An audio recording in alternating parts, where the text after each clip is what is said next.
Petite vidéo à propos de mon nouveau deck, le ABC Trollmer, assez rigolo. Je vais vous montrer rapidement le main deck, l'extra deck et le side deck et vous expliquer un petit peu en quoi consiste le combo.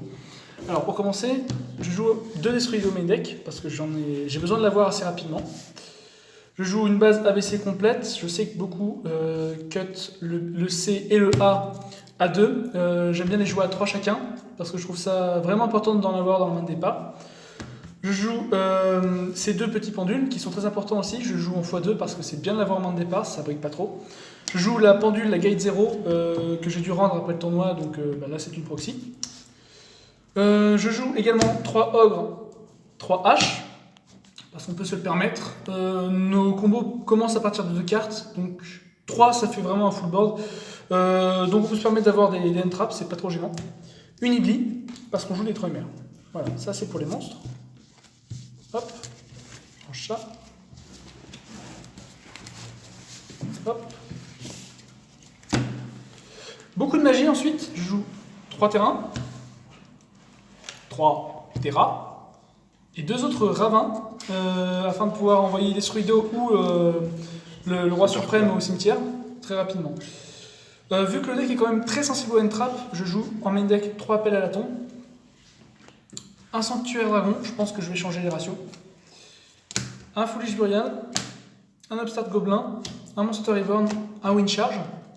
Ça permet vraiment de faire de très très gros terrains. L'Upstart Gobelin, je pense que je vais le virer, je vais mettre un pot de cupidité. C'est beaucoup plus rentable. Et enfin, je joue 3 petits pièges. 3 pièges ouais, sympathiques, on va dire. Ah, dans ABC, ils sont forts. Dans ABC, ils sont vraiment extrêmement bons. Je joue 3 hommages torrentiels.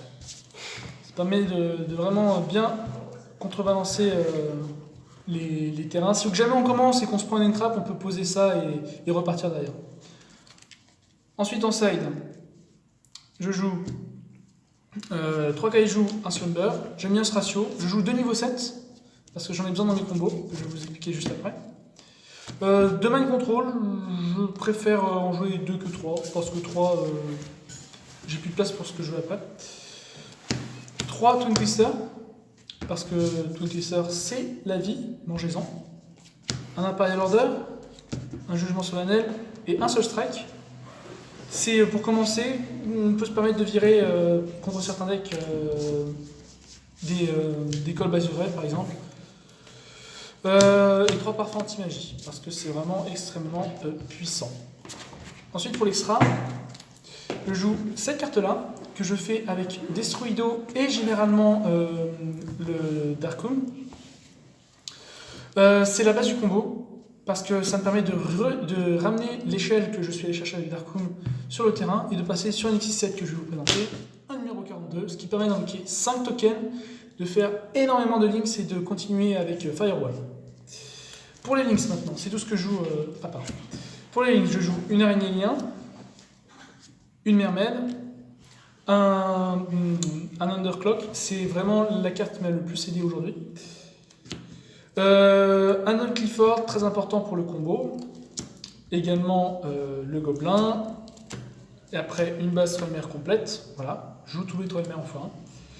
Le monstre le plus important de l'extra deck après la carte qui va suivre, c'est le dragon par feu. Ça te permet de faire tous tes combos, de ressusciter à chaque fois tes A, B ou C et de continuer à activer leur effet parce que quand ils sont envoyés du terrain au cimetière, tu procs. Et enfin 3 ABC. Voilà. Voilà pour le deck profile. J'espère que ça vous aura plu. Je vous dis à une prochaine fois et au revoir.